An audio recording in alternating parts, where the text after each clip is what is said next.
Chainsaw, blaze off running at full speed, and trust me, they know.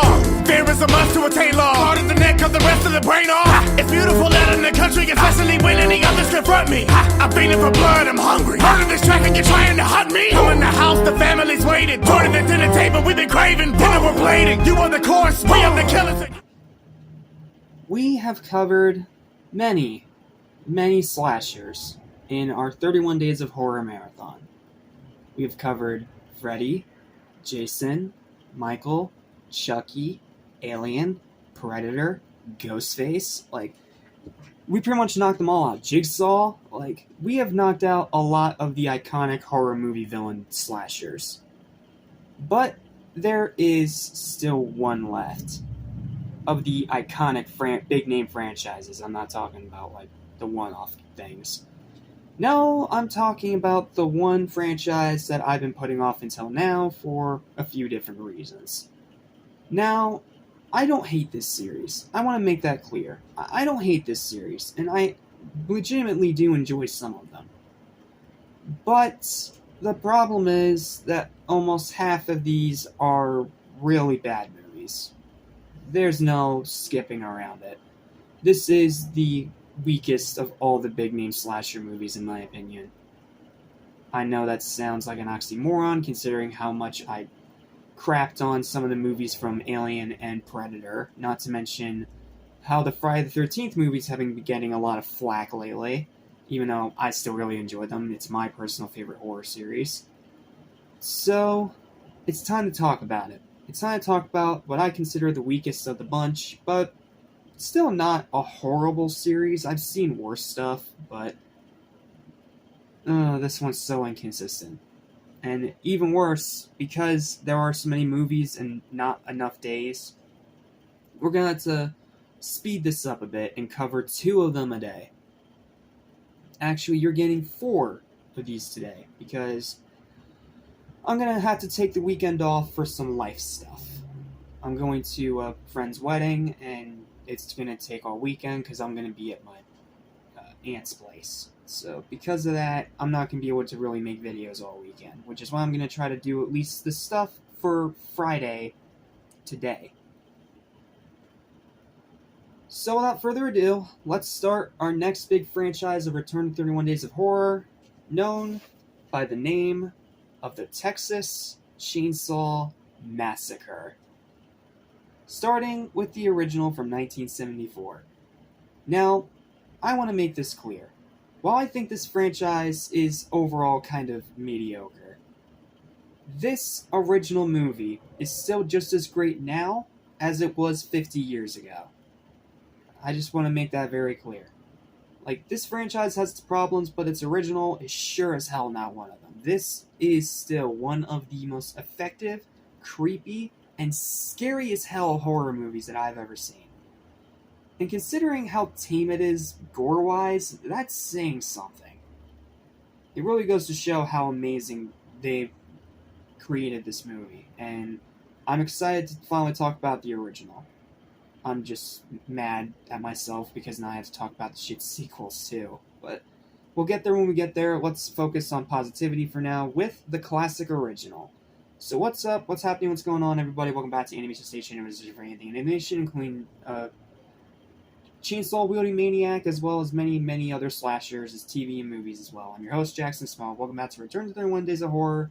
It's finally time to talk about the Texas Chainsaw Massacre. And coincidentally enough, just in time for its 50th anniversary. I have a pretty decent written review for this one, and I've already done a long-ass preamble, so I'm just gonna put down my special anniversary edition of the DVD. Thank you, Goodwill. Here's my review, I hope you enjoy. With the Hammer Frankenstein series finally done, it's time to move on to the next marathon, and it's just in time for its 50th anniversary, Texas Chainsaw Massacre. And I'm just going to say this right now, this is the weakest of the big-name slasher franchises, with almost a full half of them being absolute stinkers. But since I've already covered Freddy, Jason, Michael, Chucky, Alien, Predator, etc., etc., etc., I might as well cross another one off the list and talk about Leatherface. However, while the franchise overall is mediocre, I can still say with 100% certainty that this original movie from 1974 is still a classic in the genre, and an all-around fantastic horror film with some of the most disturbing psychological horror that has ever been portrayed on screen. Like, this movie is scary as fuck. Like, even today, it is still scary as fuck. Pros, solid acting, especially from the Sawyers. I'm looking at you, Hitchhiker, who are genuinely scary. Great audio design, gritty cinematography, excellent directing from Tobe Hooper, arguably his best. Fantastic jump scares, aka the opposite of most Blumhouse movies. This is how you do jump scares correctly. Horrifying atmosphere, outstanding pacing, one of the most memorable final acts in film history, the first ever final girl in horror history, as this one does predate Halloween by a few years. And it's a very memorable and likable final girl at that, setting a pretty good bar right off the bat. Some surprisingly funny dark humor with the grandpa scene. I can't go into depth with it because it's a spoiler, but that scene is darkly comedic and surprisingly funny. And very high rewatchability. Even to this day, it's still just as amazing now as it was back then. However, it does have some flaws. Cons are characters are inconsistent. Some, like Sally, the final girl, are great, but the rest, like Disco Stew and all the other characters, Pam, etc., are just slasher fodder. And it's very tame visually, which in my opinion works in this case, but given the title, it'll no doubt disappoint the first-time watchers expecting a gore fest. That's the sequels where you can expect a gore, and even then they censor it a lot, but we'll get there when we get there. Point is, if you're going into this movie expecting a super bloody gore fest, don't do that, because you're gonna get disappointed immensely.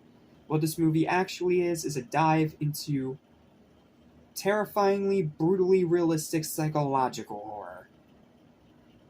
And it is very, very effective. Like, I seriously cannot put it into words how effective this movie is. Even to this day, it still scares the shit even out of me. And considering how many horror movies I've watched, that's saying something. Overall, though, this is a horror classic for a damn good reason, and with every watch, it's only gotten even more effective. It's simply a must-watch for all horror movie fanatics. This is one that you absolutely have to see, if you for whatever reason have not seen it yet.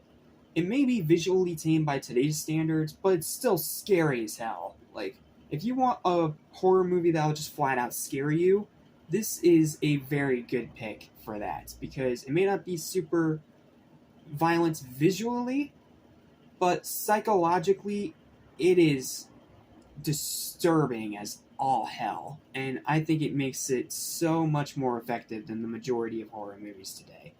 Hell, this is the favorite of Chelsea Rebecca of Dead Meat. Yes, James A. Janice's wife, this is her favorite horror movie, and I can definitely see why. It is effective, it is creepy, it is scary, and it is extremely enjoyable, even to this very day. So, without further ado, let's get to my final verdict for the Texas Chainsaw Massacre 50th anniversary. And I gotta say, even to this day, it's still a fantastic horror movie, and I can see why it became a huge classic of the genre.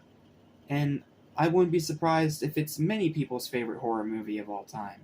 It's scary, it's effective, it's gritty, and it is going to scare the shit out of you. And that's what makes it great. Final verdict for the Texas Chainsaw Massacre is an easy high 9 out of 10. It's still the best in the franchise, it's one of the best horror movies ever made, and if for whatever reason you have not seen it yet, you cannot call yourself a horror fan until you see it. This movie kicks ass. If it weren't for the characters being inconsistent, this would probably be a 10. No fucking joke. So, yep. That's it. That is all my thoughts on the Texas Chainsaw Massacre without going into spoilers. So thank you guys so much for watching. Please don't forget to like, share, and subscribe for more videos like this almost every single day. And next time we're diving into the sequels. But thankfully, we do get to start off with a good sequel next time. I'll tell you all about it when we dive into this franchise even deeper with the wild, gory, batshit insanity of the Texas Chainsaw Massacre Part 2. The pain I pushed aside.